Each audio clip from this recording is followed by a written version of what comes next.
విశిష్ట అతిథిగా విచ్చేసిన రాష్ట్ర రవాణా శాఖ మంత్రివర్యులు డాక్టర్ పట్నం మహేందర్ రెడ్డి గారు, మా greater Hyderabad commissioner doctor Janardhan Reddy గారు, స్థానిక జోనల్ కమిషనర్ హరిచందన గారు, మన నగరంలో ఎస్ఆర్డిపిలో వ్యూహాత్మక రోడ్ల అభివృద్ధి ప్రణాళికలో భాగంగా మరి పెద్ద ఎత్తున జరుగుతున్న వివిధ కార్యక్రమాలను పర్యవేక్షిస్తున్న మన చీఫ్ ఇంజనీర్ శ్రీధర్ గారు, స్థానిక డిప్యూటీ కమిషనర్ మమతా గారు, ఇతర జిహెచ్ఎంసీ అధికారులందరికీ, పోలీసులతో కొంత తోపులాట జరిగినా చాలా మర్యాదగా మా అందరితో కూడా మీ వార్తలన్నింటినీ కూడా కవరేజ్ చేయడానికి వచ్చేసిన మా మీడియా మిత్రులకి, స్థానికులకి పేరు పేరున అందరికీ కూడా హృదయపూర్వకంగా నమస్కారాలు.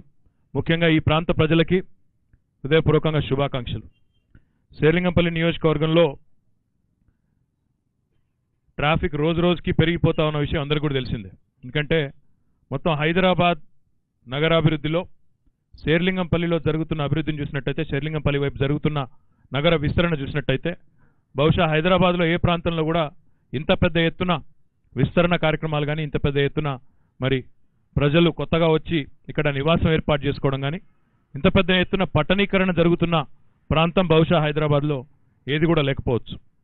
జనసాంద్రత పెరుగుతూ ఉంది, పాపులేషన్ డెన్సిటీ పెరుగుతూ ఉంది, కొత్తగా ఇక్కడ బహుళ అంతస్తుల నిర్మాణాలు జరుగుతూ ఉన్నాయి, ట్రాఫిక్ సమస్య కూడా రోజు రోజుకి పెరుగుతూ ఉంది. కాబట్టి ఈరోజు గౌరవ ముఖ్యమంత్రి గారి ఆలోచన మేరకు, వారి ఆకాంక్ష మేరకు మన హైదరాబాద్ మహానగరంలో మొత్తంగా 23,000 కోట్ల రూపాయలతో 54 జంక్షన్లు, అదే రకంగా ఒక 111 కిలోమీటర్ల ఎలివేటెడ్ కారిడార్లు, మొత్తంగా కలిపి మొత్తం రోడ్ డెవలప్మెంట్కి సంబంధించి మరి 23,000 కోట్ల రూపాయలతో ఈ ప్రతిపాదనలు ఎస్ఆర్డిపిలో భాగంగా సిద్ధం చేసి ముందుకు పోతా ఉన్నాం.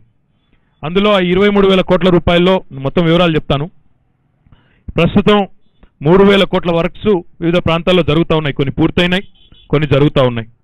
వాటితో పాటు మరొక 2,353 కోట్ల వర్కులు ప్రస్తుతం టెండర్ ప్రక్రియలో ఉన్నాయి.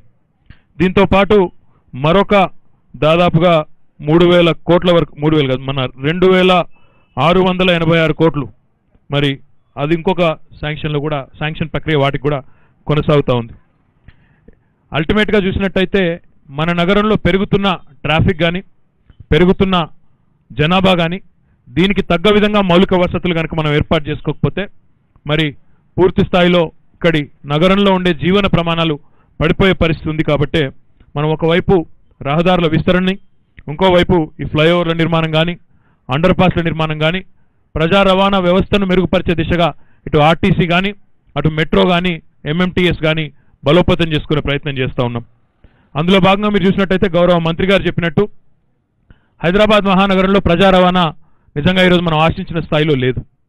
ముంబై లాంటి మహానగరంలో మనకంటే దాదాపుగా 3-4 రెట్లు జనాభా ఎక్కువ ఉన్న ముంబైలో 70% మంది ప్రజలు అక్కడి ప్రజా రవాణా వ్యవస్థను వాడుతూ ఉన్నారు. 70% మంది ప్రజలు అక్కడ మన రైలు కానీ లేదా బస్సుల ద్వారా కానీ ప్రయాణం చేస్తూ ఉన్నారు. కేవలం 30% మంది మాత్రమే అక్కడ ప్రైవేట్ వాహనాల ద్వారా ప్రయాణం చేస్తూ ఉన్నారు. హైదరాబాద్ పరిస్థితి దానికి పూర్తి భిన్నంగా ఉంది. 34% మంది ప్రజలు మాత్రమే హైదరాబాద్లో ప్రజా రవాణా వ్యవస్థ ద్వారా ప్రయాణాలు చేస్తూ ఉన్నారు. 66% మంది ఈ రోజుకి కూడా ప్రైవేట్ వాహనాల ద్వారానే ప్రయాణం చేస్తూ ఉన్నారు. అందుకే ట్రాఫిక్ సమస్య కూడా ఎక్కడికక్కడ పెద్ద ఎత్తున ఉన్న విషయం కూడా మీ అందరికీ కూడా తెలిసిందే. అయితే ఈ సమస్య పరిష్కారానికి ఒకటే ఉపాయం లేదు. చాలా ఆలోచించి వ్యూహాత్మకంగానే ఒకవైపు ప్రజా రవాణా వ్యవస్థను మెరుగుపరిచే క్రమంలో మరి హైదరాబాద్ మెట్రో రైలు ఏదైతే ఉన్నదో మొదటి దశ ఇప్పటికే ప్రారంభమై మనం ఒక 30 కిలోమీటర్ల మార్గాన్ని ప్రారంభించుకున్న విషయం మీ అందరికీ కూడా తెలిసిందే.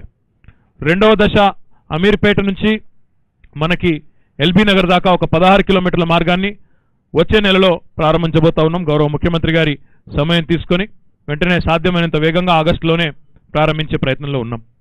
మూడవ దశ మన హైటెక్ సిటీ వరకు రావాల్సింది అక్టోబర్-నవంబర్ మాసంలో పూర్తి చేసి హైటెక్ సిటీ దాకా కూడా మెట్రో రైల్ని తీసుకొని వస్తాము. అది ఈ సంవత్సరమే పూర్తి చేయడం కూడా జరుగుతుంది. దాంతోపాటు మెట్రో రైల్కి సంబంధించి లాస్ట్ మైల్ కనెక్టివిటీ గౌరవ రవాణా శాఖ మంత్రి గారి మరి సహకారంతో లాస్ట్ మైల్ కూడా, అంటే ఎవరు కూడా మళ్ళీ తమ సొంత వాహనాలతో మెట్రో స్టేషన్ కూడా వచ్చే అవసరం లేకుండా లాస్ట్ మైల్ కూడా మనం ఆర్టీసీ బస్సుల ద్వారా, సెట్విన్ బస్సుల ద్వారా మరి ప్రజలకి చాలా ఉపయుక్తంగా ఉండే విధంగా ట్రాఫిక్ సమస్యను కూడా తగ్గించే విధంగా అదొక ప్రయత్నం కూడా చేస్తూ ఉన్నాం. దీంతో పాటు ఎంఎంటీఎస్ రెండో దశ కూడా వేగవంతంగా ముందుకు తీసుకొని పోతా ఉన్నాం. రాష్ట్ర ప్రభుత్వం వైపు నుంచి ఇవ్వాల్సిన డబ్బులు కూడా విడుదల చేసినాము.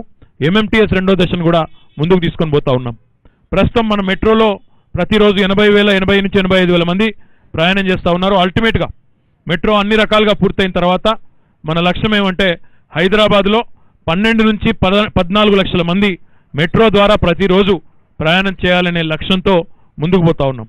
కానీ ఆ స్థాయికి చేరుకోవాలంటే కొంత సమయం పడుతుంది. దాంతోపాటు లాస్ట్ మైల్ కనెక్టివిటీ కూడా ఏర్పాటు చేయాల్సిన అవసరం కూడా ఉంటుంది. దానిలో రాష్ట్ర రవాణా శాఖ మంత్రి గారి పాత్ర చాలా కీలకమని చెప్పి కూడా వారికి ఈ సందర్భంగా నేను ధన్యవాదాలు కూడా తెలియజేస్తా ఉన్నాను. ఏంటండి వీడియో నచ్చిందా? అయితే ఓ లైక్ వేసుకోండి, లేదంటే ఓ కామెంట్ చేయండి. ఎప్పటికప్పుడు మా వీడియోస్ చూడాలంటే సబ్స్క్రైబ్ చేసుకోండి.